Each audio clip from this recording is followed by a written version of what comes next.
If you have Excel 2019 or 365, you have an option to get external data.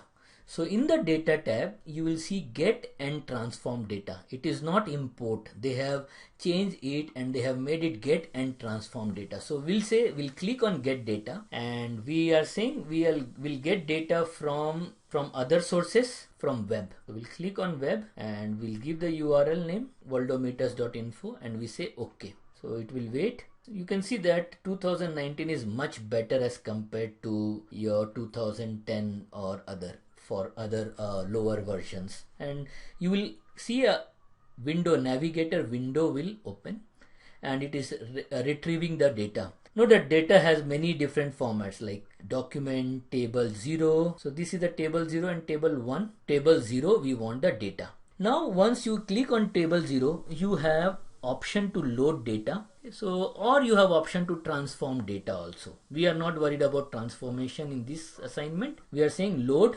We are saying load to, we want to create a table out of it in this new worksheet, and our existing worksheet we want to put it here, and we say okay, and we'll see how it will import. So see here it has imported, and here you can see that total cases, everything has come very well formatted. So total cases, new cases, etc. Because the new version of Office is able to handle the JavaScript, all those things properly, and the total cases across the world. And here also you can see, you can sort it on the largest to smallest. So again, it total is there, we'll delete it total. We are worried about the world. Then total cases per million population, you can have largest to smallest. So Vatican City, because small city, so total cases is very high. All the small cases, all small countries have total cases are high.